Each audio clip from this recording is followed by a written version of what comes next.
Praise the name of the Lord. Hallelujah. Glory to Jesus forever. Nachukua fursa hii kuwakaribisha kwa programu yetu tena kwa jina kuu la Yesu Kristo. Ninaamini ya kwamba Bwana anaendelea akitenda mema kwa jina la Yesu. Na naamini ya kwamba programu zetu zimekuwa za baraka kwa maisha yako. Asante kwa wengi ambao wamekuwa kifuatilia. Our channel is growing day by day. And we thank God in the mighty name of Jesus Christ. Asante kwa kuwatch, asante kwa kulike, asante kwa comment. Ni za muhimu sana ili kuweza kukuza channel yetu in the mighty name of Jesus Christ. May God bless you so much in Jesus name. Karibuni sana tukaweze kushiriki neno la Mungu in the mighty name of the Lord Jesus Christ. Kwa walio wageni, mimi ni Moses Njogu na nashukuru Mungu kwa sababu ya neema na ushindi wake wa ajabu kwa jina kuu la Yesu Kristo. Ninawakaribisha kwa dakika chache ambazo Mungu atatujalia tukaweze kushiriki neno la Mungu.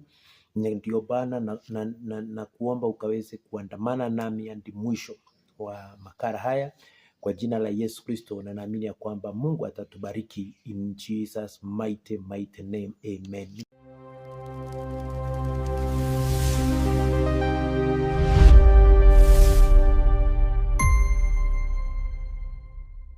Ningependa tukaweze kuomba ili tukaweze kuweza kusikia neno la Mungu in the name of the Lord. Na Mungu mbinguni atubariki. Tuombe. Baba wa mbinguni, kwa jina kuu la Yesu na kutukuza wakati huu kwa sababu ya mpendwa ambaye anatazama, na mkabidhi mikononi mwako kwa jina la Yesu Kristo. Asante kwa nafasi nyingine ambayo Bwana umetujalia ili tukaweze kushiriki mkate wa uzima ambao ni neno lako, na ili Baba, ili neno likaweze kusaidia maisha yetu kwa jina kuu la Yesu. Ni asante kwa sababu wengi watakavyosikia hii program wataweza kubadilishwa, wataweza kupona, wataweza kukombolewa, na mambo makubwa na ya ajabu yanaenda kutendeka kwa jina kuu la Yesu Kristo. Asante kwa sababu ya nafasi ya kuhubiri. Bwana, ninaomba kwamba ukatufundishe kupitia Roho wako Mtakatifu kwa jina kuu la Yesu Kristo. Naombea mitandao hii Baba, ninaomba wengi watakaofikiwa wakiwa mahali popote alipo katika mataifa mbalimbali, Bwana, nguvu zako zikaweze kutembea na kuguza wengi kwa jina la Yesu, na naomba miujiza ikatendeke kwa jina la mwanao Yesu Kristo. Na kuinua Bwana na kutukuza kwa sababu Bwana unaweza, na ni katika jina kuu la Yesu tumeomba na pia tumeamini. Amen. Amen. Praise the name of the Lord. Leo kwa dakika chache ningependa kuongea kuhusu nguvu ambazo zipo katika neno la Mungu. There is power in the word of God. When we hear the word of God, when we believe the word of God, when we obey the word of God, there is power in the word of God. And today, for a few minutes that God will give us, I want us to speak and to hear the word of God about the power that is available when we learn the word of God, when we hear the word of God, when we meditate upon the word of God, when we obey the word of God, when we speak the word. Praise the name of the Lord. Hallelujah. And God will bless us mightily in the mighty name of Jesus Christ. Can I hear a big amen from that side in Jesus' name? Glory to God. In the book of 2 Timothy, verse 3 and verse 14. Hallelujah. 2 Timothy chapter 3 and verse 14. This is Paul speaking to his son in faith, Timothy. And he tells him that, but continue thou in the things which thou hast learned and hast been assured of, knowing of whom thou hast learned them, and that from a child thou hast known the Holy Scriptures, which are able to make thee wise unto salvation through faith which is in Christ Jesus. Glory to God. Paulo hapa anamwambia mwanaye katika imani ambaye alikuwa anaitwa Timotheo, anamwambia kwamba aendelee kwa mambo ambaye alisoma, huku akiwa na uhakika na akijua ni kutoka kwa nani ambapo alisoma mambo hayo. Praise the name of the Lord. Na ya kwamba kutoka utotoni mwake alijua maandiko matakatifu. Praise the name of the Lord. Na kwa hivyo ambayo kuna uwezo, maandiko matakatifu ambayo kuna uwezo wa kumpea hekima, kumfanya kuwa hekima, mwenye hekima na ufahamu kwa mambo ya wokovu kupitia imani iliyo katika Kristo Yesu. Tunaona Timotheo aliweza kujua maandiko tangia utotoni mwake, akiwa angali mchanga, akiwa angali mtoto.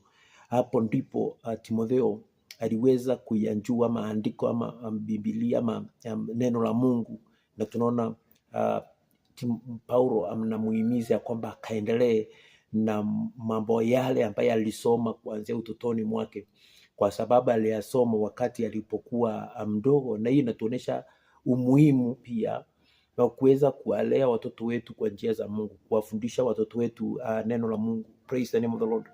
Mara nyingi watu tunaona kana kwamba ni wachanga sana, uwezo wakaelewa, lakini ningependa tukajua kwamba kile tunapanda kwa maisha yao na kwa mioyo yao na kwa roho zao wakiwa angali wadogo, hiyo ndio mambo ambayo wanakuwa nayo, na ndio mambo ambayo wanafuatilia hata katika uzee wao. Praise the name of the Lord. Biblia inasema ya kwamba train a child in the ways that he should go, and when he matures, when he grows up, he will not walk out of it. Praise the name of the Lord. Hata iondokea ile njia. Kwa hivyo inatuonyesha kwamba Paulo alifundishwa ama Timotheo alifundishwa neno la Mungu alipokuwa bado mdogo ya, na kwa hivyo ile mambo ambayo alitiliwa ndani yake ndio inamsaidia hata wakati huu anaingia katika huduma na kufanyika mchungaji ama ya muhuduma. Basi tunaona Paulo anamuhimiza kwamba akaendelee na mambo yale yale. Amen. Praise the name of the Lord, ambaye alisoma kuanzia utotoni mwake. Praise the name of the Lord. Hii inakuonyesha pia ni kwamba ni ya muhimu kujijaza, kujilisha na neno la Mungu kila wakati, kwa sababu neno la Mungu linatufanya tuwe na hekima, linatufanya tumjue Kristo, tumjue Mungu zaidi. Neno la Mungu ni taa, haleluya, ambayo inamulikia maisha yetu. Praise the name of the Lord. Inatuonyesha kwamba ni ya muhimu tukaweze kuliweka neno la Mungu ndani yetu.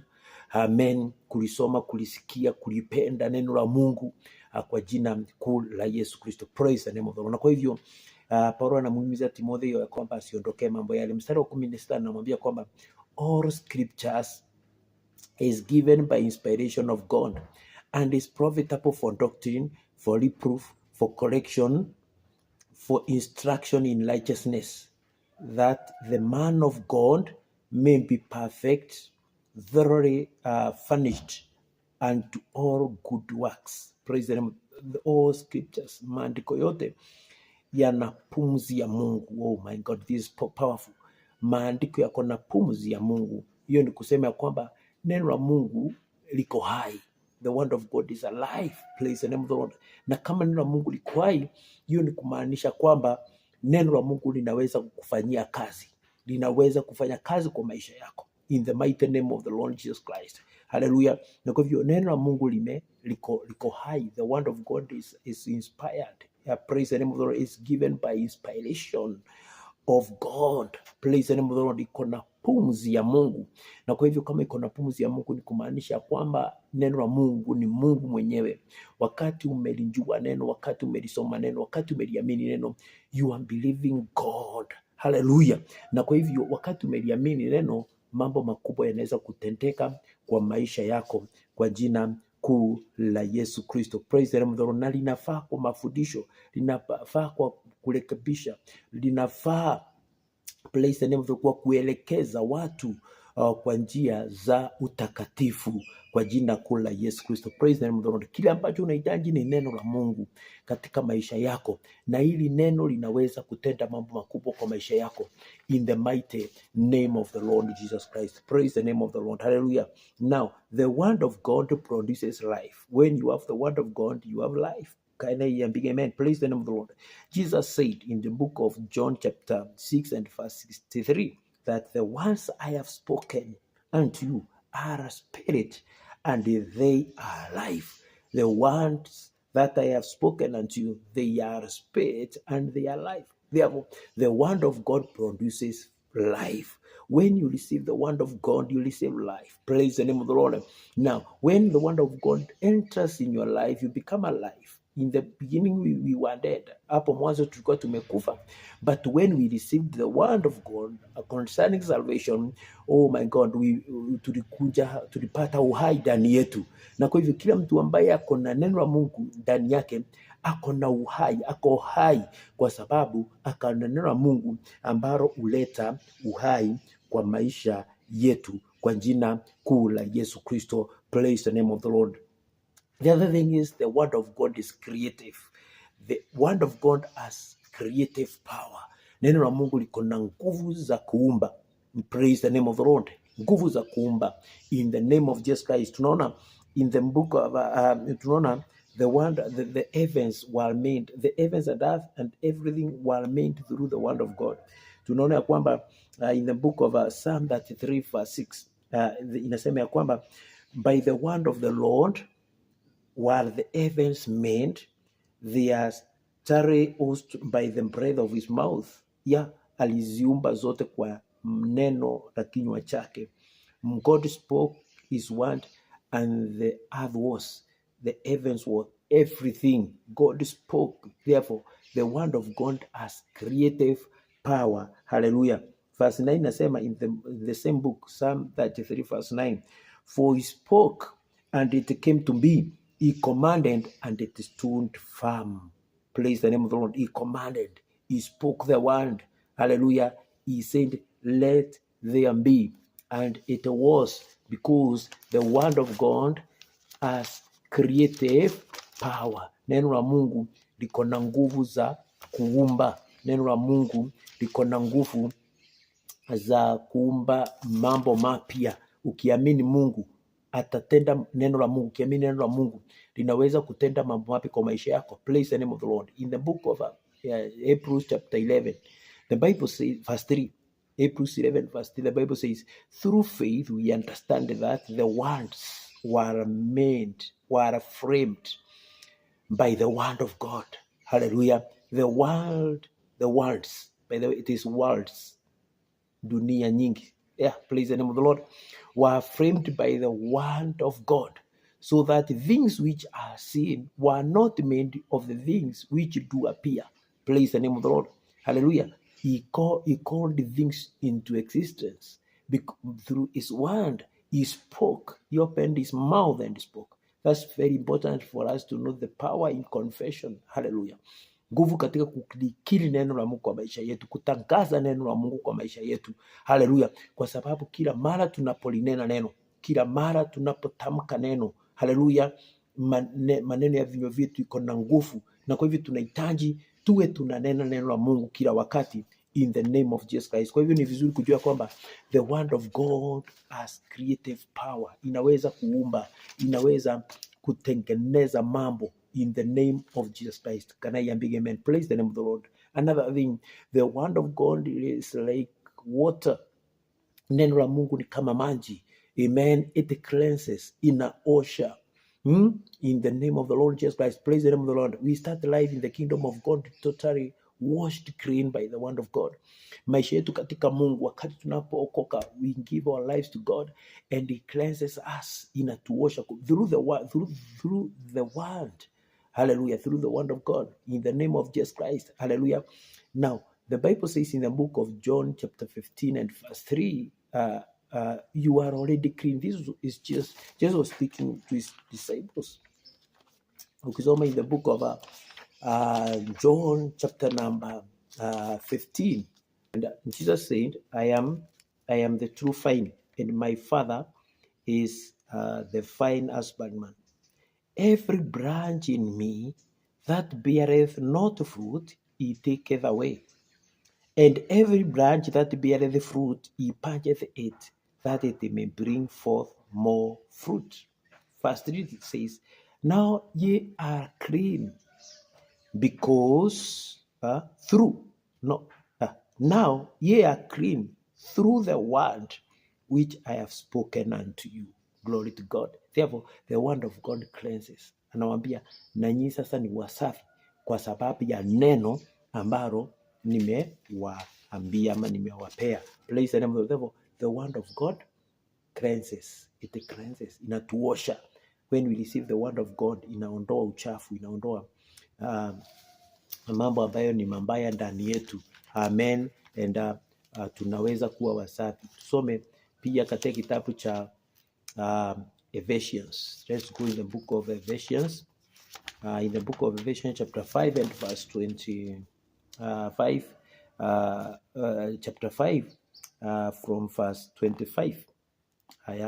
Ephesians chapter 5 and verse 25. The Bible says, husbands, love your wives, even as Christ also loved the church and gave himself for it, that he might sanctify and cleanse it with the washing of water by the word. Glory to God. That he might present to himself a glorious church, not having spot or wrinkle or any such thing, but that it should be holy and without blemish. Praise the name of the Lord. We see that God has sanctified and cleansed the church through by the water, with the washing of water by the word. The word of God cleanses. Praise the name of the Lord. Ukisoma in the book of John chapter 15 and John chapter 17 and verse 17. John chapter 17 and verse 17. The Bible says, sanctify them through thy truth. Thy word is truth. Glory to God. Sanctify them through thy truth. Thy word is truth. Glory to God. Therefore, neno la Mungu tuosha in the name of Jesus Christ. Praise the name of the Lord. The other thing is that the word of God keeps us clean. Neno la Mungu tuweka tukiwa safi. Ya kwanza ilikuwa inatuosha, na pia neno lile linatuweka tukiwa wasafi, in the name of the Lord Jesus Christ. Let's look tuangalie maandiko in the book of Psalm chapter 119. Zaburi 119. Tuende hapo kwa jina la Yesu Kristo.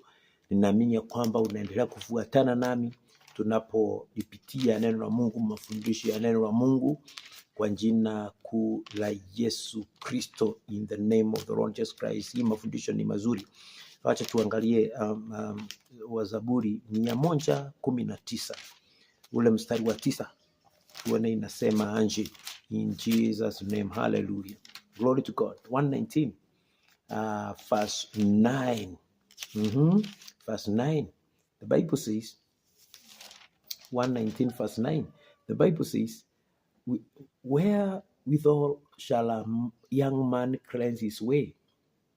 Yeah, by taking heed thereto according to thy word. Yeah. New King James inasema, how can a young man keep his ways pure? By living according to your word. Hallelujah. The only way to be pure, to keep your ways pure, is by living according to God's word. Glory to God. Kwa hivyo, kama unataka kuishi maisha ya usafi wa kiroho, ni vizuri ukatembee kulingana na neno la Mungu. Mstari wa 11 inasema ya kwamba, I have hidden your word in my heart, that I may not sin against you. Hallelujah. I have hidden, kuficha neno la Mungu ndani yako, ili usinje ukamteta Mungu dhambi. Kwa hivyo njia ya kuondokea dhambi na kuishi maisha mazuri na matakatifu is by living according to the word of God and hiding the word of God in our heart, in the mighty name of the Lord Jesus Christ. Amen. Praise God forever in Jesus' name. So therefore, the word of God cleanses and the word of God keeps us clean. In Jesus' name, glory to God. The other thing is that the word of God is light for our lives. Neno la Mungu ni taa, ni mwangaza wa maisha yetu. Hallelujah. In the book of 2 Peter chapter 1 and verse 19, the Bible says, and we have the words of the prophets made more certain. Hallelujah. And you will do well to pay attention to it, as to a light shining in a dark place, until the day dawns and the morning star rises in your heart. Praise the name of the Lord. The word of God is you have to pay attention to the word of God, to the words of the prophet. Praise the name of the Lord. As to a light shining in a dark place. When the word of God inaingia ndani yetu, inaleta mwangaza. And that's why even in the book of Psalm 119, Psalm 119 and verse 105, the Bible says, the commands, the 119, the Bible says, the Bible says, your word is a lamp unto my feet and a light for my path. Neno lako ni taa kwa miguu yangu na ni mwanga katika njia zangu. Praise the name of the Lord. Kwa hivyo neno la Mungu linaleta mwangaza. Haleluya. Ukiwa na neno la Mungu hautakuwa katika giza tena, kwa sababu neno la Mungu linapokuja linaleta mwangaza. In the same book, Psalm 119 verse 130. Haleluya. Inasema kwamba the entrance of your word gives light. Haleluya. Kiingilio cha neno lako linaleta mwangaza. Neno la Mungu linaleta mwangaza kwa maisha yetu, and it gives understanding to the simple, na linapea hekima wale ambao hawana hekima. Can I big amen? Praise the name of the Lord. Neno la Mungu linatupea mwangaza. Kwa hivyo kama uko na neno la Mungu, hautatembelea tena katika giza, hautakuwa tena mtu ambaye anatembelea katika giza, kwa sababu neno la Mungu limepata nafasi kwa maisha yako, kwa jina kuu la Yesu Kristo. Amen. Praise God. Jambo hilo lingine ni kwamba the word of God is spiritual food. Neno la Mungu ni chakula cha kiroho. Amen. Yesu alisema ya kwamba mwanadamu, man does not live on bread alone, but on every word that comes from the mouth of God. That is Matthew chapter 4 and verse 4. Mwanadamu hataishi kwa mkate peke yake, bali kwa kila neno litokalo katika kinywa cha Mungu. Neno la Mungu ni mkate wa uzima. Neno la Mungu linapeana uhai. Haleluya. Na kwa hivyo neno la Mungu ni chakula chetu cha kiroho. Na ikiwa chakula chetu cha kiroho, basi inatusaidia kukomaa, inatusaidia kukua. Unaona, ndio ukaweze kukua lazima ukule chakula. Hata katika hali ya asili, katika mambo ya mwili, lazima ukule chakula chenye afya. Haleluya. Lazima ukule lishe bora, na ili ukaweze kuwa na afya nzuri. Amen. In the book of 1 Corinthians chapter 3 verse 1 and 2, the Bible says, brothers, this is Paul speaking to Corinthians. Anasema, brothers, I could not address you as spiritual but as worldly, mere infant in Christ. I gave you milk, not solid food, for you were not ready for it. Hallelujah. Therefore, neno la Mungu ni chakula ya kiroho ambayo inatusaidia kukomaa na kukua. In the book of 1 Peter chapter 2 and verse 2, I love this. Like newborn babies, crave pure spiritual milk, so that by it you may grow up in your salvation. Kama watoto wachanga, tamanini maziwa yasiyogoshiwa ya kiroho, ili kupitia yale maziwa mkaweze kukomaa. Milk is a symbol of the word of God. Inawakilisha neno la Mungu. Na kwa hivyo inasema kwamba tukatamani maziwa ya kiroho ambayo ni neno la Mungu, ili tukaweze kukomaa na kukua kwa mambo ya kiroho, kwa kukua katika mambo ya Mungu, kwa jina kuu la Yesu Kristo. Amen. In the book of Ephesians chapter 4 verse 12 and 15, inasema hapa mwisho, inasema that the body of Christ. In ile verse 11 inaanza kwa kusema about the fivefold ministry. Ukisoma hapo utaona inasema kwamba God has given the church those gifts to the church for the purpose of that the body of Christ may be built up until we all reach unity in the faith and in the knowledge of the Son of God, and become mature. Hallelujah.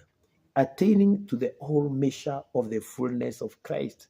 How do we become mature? How do we attain the whole measure of the fullness of Christ? Is by being fed with the word of God, by feeding ourselves with the word of God, feeding our spirits with the word of God, in the name of Jesus Christ. The other thing is that the word of God is a seed. Neno la Mungu ni kama ni mbegu.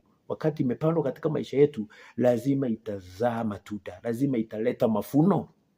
Tunaona Yesu alipokuwa na peana mfano wa mpanzi ambaye alienda kwa shamba kupanda mbegu zake. Zingine zikaanguka kwenye barabara, zingine zikaanguka kwenye miamba, zingine zikaanguka kwenye miba. Alipokuwa anaelezea ile midhali ama ule mfano, alikuwa anasema ya kwamba the seed is the word of God. The seed is the word of God. Kwa hivyo wakati neno linahubiriwa na mbegu inapandwa, na wakati imetunzwa vizuri, imemwagiliwa maji, imetunzwa vizuri, inaleta matunda ambayo ni mazuri kwa maisha yetu, in Jesus name. Jambo hilo lingine ambalo ni la muhimu sana kuhusu neno la Mungu ni kwamba the word of God is like a sword, upanga. Amen. Upanga. Neno la Mungu ni upanga. Neno la Mungu ni upanga. Praise the name of the Lord. Ephesians chapter 6 verse 17 inasema ya kwamba take the sword of the Spirit, which is the word of God. Take the sword of the Spirit, which is the word of God. The work of the sword is to attack the enemy. Hallelujah. Jesus overcame the devil by the word of God. You used a weapon. Hallelujah, a sword, ambayo ni neno la Mungu. Hallelujah. Na Yesu alimshinda shetani, akashinda majaribu kwa kumwambia shetani, it is written. It is written. It is written. Hallelujah. And he overcame. Now, we overcame the devil by the word of God. Hallelujah. When we speak the word of God, hallelujah, we tunaachilia upanga wa kiroho na kuvamia ufalme wa shetani, ufalme wa giza kupitia neno la Mungu, sababu neno la Mungu ni upanga. In Jesus name. Praise the name of the Lord. Jambo lingine kwamba the word of God helps us to pray. Neno la Mungu linatuambia, linatusaidia kuomba. In the book of John chapter 15 and verse 7, the Bible says, if you remain in me and my words remain in you, you shall ask whatever you wish, and it will be done. It will be done when the word of God dwells in us, when the word of God abides in us. Because when we pray according to the word of God. Hallelujah. And now, when we have the word of God, we pray lightly. Tunaomba vilivyo sawa jina kuu la Yesu Kristo. Therefore, the word of God is powerful, and God is marvelous. The word of God is wonderful, and we thank God. God bless you so much. Thank you for your time. Asante. Wacha tukaweke neno Mungu ndani yetu, na hii neno Mungu likaendelea kutusaidia in Jesus name. Baba wa mbinguni, kwa jina la Yesu, asante kwa mpendo ambaye anametazama hiki kipindi, na mkabidhi mikononi mwako, ukambariki na ukamtendee mema, ukamuinue, kwa sababu wewe ni Mungu, na ni katika jina la Yesu tumeomba na tumeamini. Amen. God bless you. Shalom. Amani ya Bwana iwe nanyi in Jesus name. God bless you.